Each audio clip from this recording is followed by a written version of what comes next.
Ready. Hello friends, नमस्कार। स्वागत है हमारे YouTube channel one direction point में। फ्रेंड्स, आज की वीडियो बौद्ध धर्म से संबंधित होगी। इस वीडियो में हम बौद्ध धर्म से संबंधित सभी महत्वपूर्ण तथ्य कवर करेंगे। तो स्टार्ट करते हैं हम सबसे पहले बुद्ध के जीवन परिचय से। तो महात्मा बुद्ध का जन्म 563 ईसा पूर्व में लुम्बिनी में हुआ था, जो कि अभी नेपाल के तराई क्षेत्र में पड़ता है। तो इनका जन्म हुआ था 563 ईसा पूर्व में। अगला पॉइंट है इसमें, इनका वास्तविक नाम सिद्धार्थ था।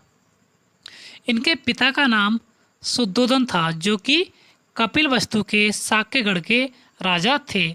तो इस पॉइंट को भी हम ध्यान में रखेंगे। इनका वास्तविक नाम सिद्धार्थ था और ये शाक्यगढ़ से संबंधित थे।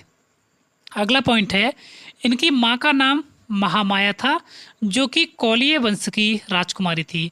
तो इनकी जो माता थी वो कौलिय वंश से संबंधित थी और जिनका नाम था महामाया। बुद्ध के जन्म के कुछ समय बाद इनकी माता की मृत्यु हो गई थी। इनके जन्म के कुछ समय बाद इनकी माता की मृत्यु होने के कारण इनका पालन पोषण इनकी मौसी महाप्रजापति गौतमी ने किया था। अगला पॉइंट है इसमें, 29 वर्ष की उम्र में महात्मा बुद्ध ने गृह त्याग किया। इसे महावीर निष्क्रमण के नाम से जाना जाता है। तो ये भी एग्जाम में ये पॉइंट भी आ जाता है कि महावीर निष्क्रमण किस नाम से जाना जाता है। तो बुद्ध के गृह त्याग को हम महावीर निष्क्रमण के नाम से जानते हैं। अगला पॉइंट है इसमें, महात्मा बुद्ध उर्वेला के जंगल में तपस्या प्रारंभ किया। महात्मा बुद्ध ने जो तपस्या प्रारंभ की थी वो उर्वेला के जंगल में की थी। कौंडिन्य सहित 5 ब्राह्मण इनके पड़ोसी तपस्वी थे। तो उर्वेला में महात्मा बुद्ध सुजाता द्वारा लाई गई भोज्य सामग्री को ग्रहण कर लिया था। अगला पॉइंट है इसमें, ज्ञान प्राप्ति की घटना को संबोधि कहा गया है। बौद्ध धर्म में जो ज्ञान प्राप्ति की घटना को वो क्या कहा गया है, वो कहा गया है संबोधि। अगला पॉइंट है, प्रथम धर्म उपदेश की घटना को धर्म चक्र परिवर्तन के नाम से जाना जाता है। इस पॉइंट को भी हम ध्यान में रखेंगे। अगला पॉइंट है, बुद्ध ने अपना प्रथम वर्षाकाल सारनाथ में व्यतीत किया था। बुद्ध ने जो अपना प्रथम वर्षाकाल वो सारनाथ में व्यतीत किया था। नेक्स्ट पॉइंट, राजगृह में सारिपुत्र एवं मौद्गल्यायन नामक ब्राह्मणों को अपना शिष्य बनाया था। तो सर्वप्रथम बुद्ध ने राजगृह में सारिपुत्र एवं मौद्गल्यायन नामक ब्राह्मणों को अपना शिष्य बनाया। ये दोनों सबसे चिंतनशील एवं प्रबुद्ध शिष्य थे। तो सारिपुत्र और ये दोनों इन बुद्ध के सबसे चिंतनशील शिष्य में से एक थे। अगला पॉइंट है, बुद्ध के चचेरे भाई देवदत्त भी इनका शिष्य बना था। बुद्ध का यही शिष्य इनका सबसे बड़ा विरोधी भी था। इसने बुद्ध की 3 बार हत्या करने का असफल प्रयास किया था। तो बुद्ध का जो चचेरा भाई था देवदत्त, ये इनका शिष्य भी था, लेकिन बाद में ये इनका सबसे बड़ा विरोधी भी था। क्योंकि इसने बुद्ध की 3 बार असफल हत्या करने की कोशिश की थी। अगला पॉइंट है, ज्ञान प्राप्ति के 5वें वर्ष में बुद्ध वैशाली गए। यहीं पर बुद्ध ने अपने प्रिय शिष्य आनंद के कहने पर बौद्ध संघ में महिलाओं को भी अनुमति दी थी। तो बुद्ध ने अपने शिष्य आनंद के कहने पर महिलाओं को संघ में प्रवेश किया था और संघ में प्रवेश होने वाली सबसे पहली महिला या भिक्षुणी वो थी इनकी मौसी महाप्रजापति गौतमी। इस पॉइंट को हम ध्यान में रखेंगे। नेक्स्ट पॉइंट है हमारा, ज्ञान प्राप्ति के 20वें वर्ष में श्रावस्ती में उंगलीमाल डाकू का हृदय परिवर्तन कराया गया था, बाद में जो कि ये भी बुद्ध के अनुयायी बने थे। अगला पॉइंट है इसमें, पावापुरी से बुद्ध कुशीनगर पहुँचे और मल्लों के सालबन में रुके। यहाँ पर इन्होंने अपना अंतिम उपदेश सुबुद्ध को दिया। तो इस पॉइंट को हम ध्यान में रखेंगे। बुद्ध ने जो अपना अंतिम उपदेश दिया था वो दिया था पावापुरी के कुशीनारा में, और जो अंतिम उपदेश दिया था वो दिया था अपने शिष्य सुबेद को। अगला पॉइंट है, कुशीनारा में 80 वर्ष की उम्र में बुद्ध की मृत्यु हुई और इस घटना को बुद्ध काल बौद्ध धर्म में महापरिनिर्वाण के नाम से जाना जाता है। तो बुद्ध की मृत्यु को बौद्ध धर्म में महापरिनिर्वाण के नाम से जाना जाता है। अब हम देखते हैं बौद्ध धर्म के सिद्धांत क्या क्या थे। तो बुद्ध के धर्म में 4 आर्य सत्य का मूल योग था, जिन्हें सत्य चतुष्टय कहा गया है। इन्होंने अपने धर्म के मूल में दुख को रखा है। तो ये चार आर्य सत्य इस प्रकार हैं। पहला है दुख। तो बुद्ध के अनुसार संसार के सभी कष्टों का मूल दुख है। जरा मरण दुख का सांकेतिक नाम है। तो पहला भी हम ध्यान रखेंगे, पहला है दुख। दूसरा है दुख समुदाय। तो इसके अंतर्गत बुद्ध ने दुख के कारणों को बताया। दुख के कारणों की व्याख्या के लिए प्रातीत्य समुत्पाद नामक सिद्धांत विकसित किया। अर्थात होने से यह होगा, जन्म होने से मृत्यु होगी, अर्थात मृत्यु का कारण जन्म होगा। इसी के अंतर्गत द्वादश निदान की व्याख्या भी की गई है। और तीसरा जो है आर्य सत्य वो है दुख निरोध। दुखों का अंत लोभ, मोह, तृष्णा, आसक्ति आदि का अंत ही दुख का निरोध है।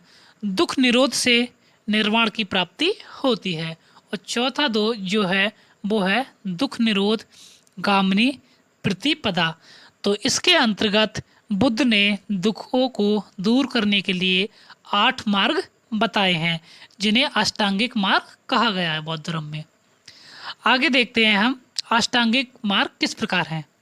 तो पहला है इसमें सम्यक दृष्टि। तो इसका सम्यक दृष्टि जिसमें नीर, क्षीर, विवेकी दृष्टि ही सम्यक दृष्टि है। सत्य, असत्य, पाप, पुण्य, आचरण, दुराचरण के बारे में अंतर बताया गया है। और दूसरा है इसमें सम्यक संकल्प। इसमें दृढ़ता पूर्वक सांसारिक बंधनों का त्याग एवं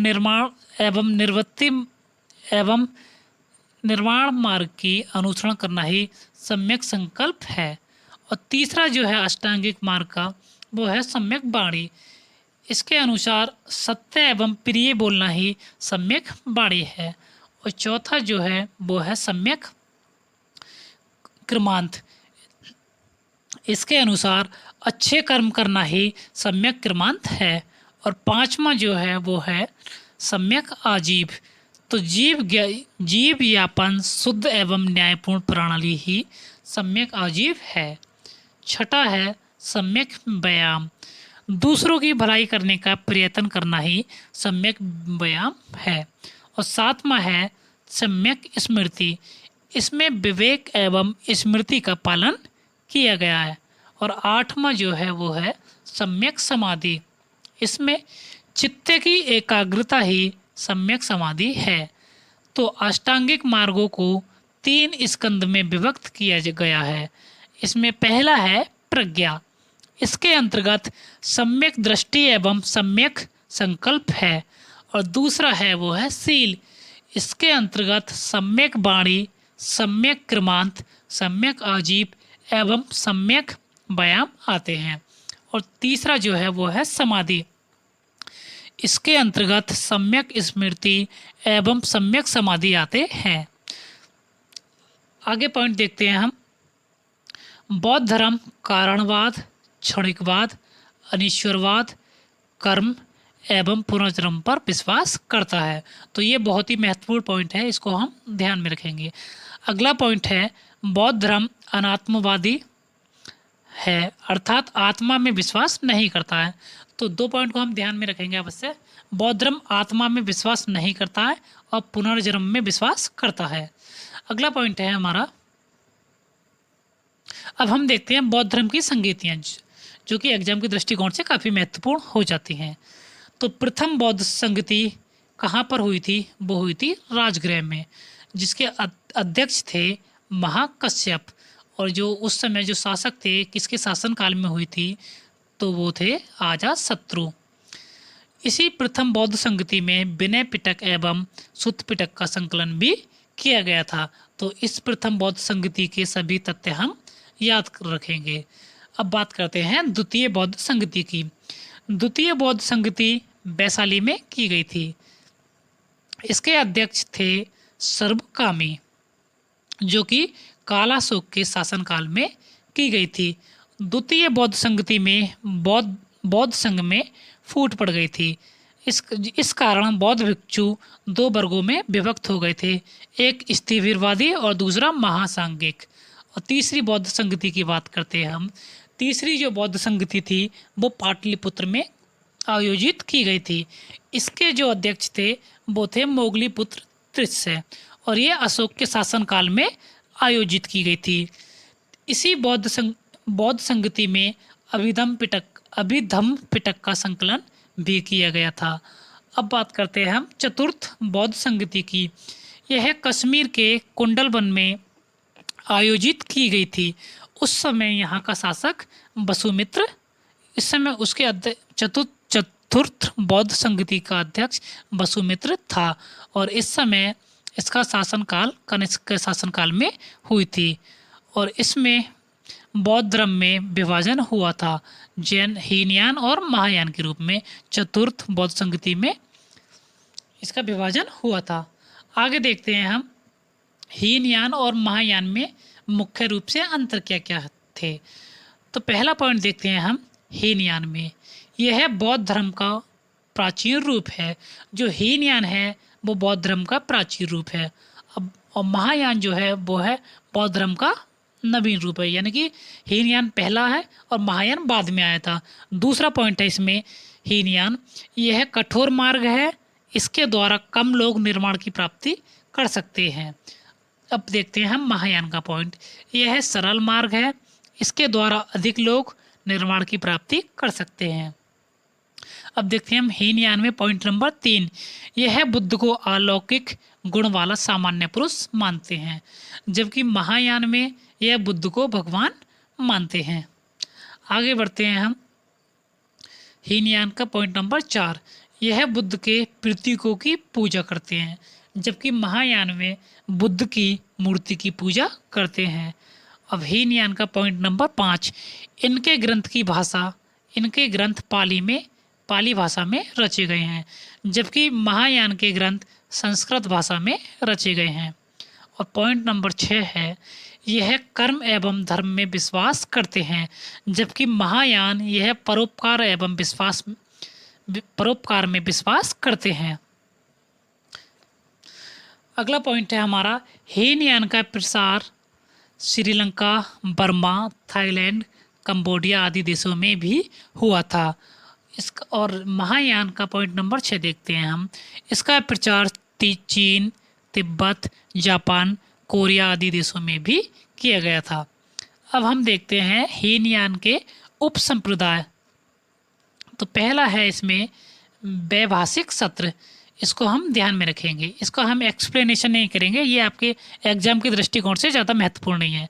दूसरा है स्वतांत्रिक मत, इसके एक्सप्लेनेशन हम इसका भी नहीं करेंगे, आगे बढ़ते हैं वीडियो में हम। महायान के उप संप्रदाय, तो पहला है योगाचार, दूसरा है शून्यवाद, इसको हम ध्यान में रखेंगे। शून्यवाद के जो प्रवर्तक थे वो थे नागार्जुन, इसको भी हम ध्यान में रखेंगे। अगला है बौद्ध न्याय, और चौथा है ब्रजयान, पांचवा है कालचक्रयान। अब हम देखते हैं बौद्ध साहित्य। तो बौद्ध साहित्य में पहला है त्रिपिटक, ये मूल रूप से पाली भाषा में रचे गए थे, इनकी संख्या 3 है।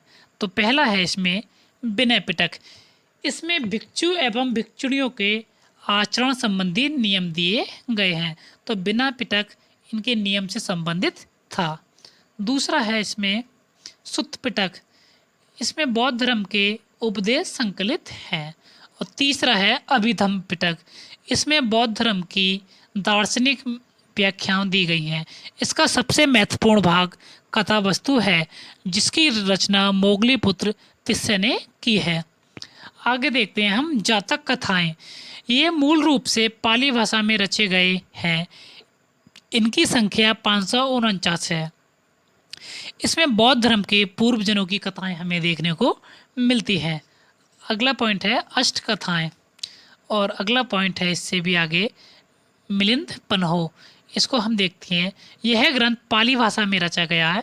इसमें यूनानी राजा मिनांडर एवं बौद्ध आचार्य नागसेन के बीच वार्तालाप को दर्शाया गया है। अगला पॉइंट है विशुद्धिमग्ग। इसकी रचना बुद्ध घोष ने पाली भाषा में की है। इसे त्रिपिटक की कुंजी कहा जाता है। इस पॉइंट को भी हम ध्यान में रखेंगे। अगला है बुद्ध चरित। इसकी रचना संस्कृत भाषा में हुई है। अश्वघोष द्वारा रचित यह एक महाकाव्य है। इसमें बुद्ध का जीवन वृत्त एवं उनकी शिक्षाओं का वर्णन किया गया है। इसे बौद्धों की रामायण कहा जाता है। इसको हम ध्यान में रखेंगे। और अगला पॉइंट है धम्मपद। पाली भाषा में रचा गया है। इसे बुद्ध की गीता कहा जाता है। आगे बढ़ते हैं हम वीडियो में। बौद्ध धर्म के प्रचार एवं प्रसार के कारण। तो ये पॉइंट हमारे एग्जाम के दृष्टिकोण से ज़्यादा महत्वपूर्ण नहीं है। इसमें हम मोटा एक ओवरव्यू ले लेते हैं। चारों वर्णों का सहयोग एवं आम जनता का स्वीकार किया गया था इस धर्म में। बौद्ध धर्म महात्मा बुद्ध चतुर्मुखी व्यक्तित्व थे। इनकी जो भाषा थी वो पाली थी, जिसके कारण जन में इसका प्रचार हो सका। और बौद्ध धर्म का प्रारंभिक क्षेत्र मगध आर्य संस्कृति से अप्रभावित होना था। बौद्ध धर्म का सरल होना भी इनके प्रचार का एक मुख्य कारण था। अब हम देखते हैं इसके पतन के कुछ मुख्य कारण। जिस समय बौद्ध धर्म का प्रचार हो रहा था उसी समय ब्राह्मण धर्म में भी कुछ लोग परिवर्तित होने लगे थे, और बौद्ध धर्म में धीरे धीरे कुछ बौद्ध धर्म में व्याप्त बुराइयां शामिल होने लगी, और इसमें बौद्ध धर्म में आपसी रूप में फूट पड़ने लगी, जैसे महायान और हीनयान। और बौद्ध धर्म संघ रूप से भ्रष्टाचार धीरे धीरे इसमें बढ़ता गया। आगे बढ़ते हैं हम बौद्ध धर्म से संबंधित कुछ महत्वपूर्ण घटनाएं एवं उनके प्रतीक। तो बुद्ध का जो जन्म हुआ था, माता के गर्भ में आना, वो एक हाथी का प्रतीक है। और बुद्ध का जो जन्म हुआ था वो कमल के प्रतीक में दर्शाते हैं। और इनके जो गृह त्याग की घटना थी उसको हम घोड़ा के रूप में दर्शाते हैं। और ज्ञान प्राप्ति को बोधि वृक्ष के रूप में दर्शाते हैं। प्रथम उपदेश को धर्म चक्र प्रवर्तन के रूप में दर्शाते हैं। और महापरिनिर्वाण यानी कि मृत्यु को स्तूप के रूप में दर्शाते हैं।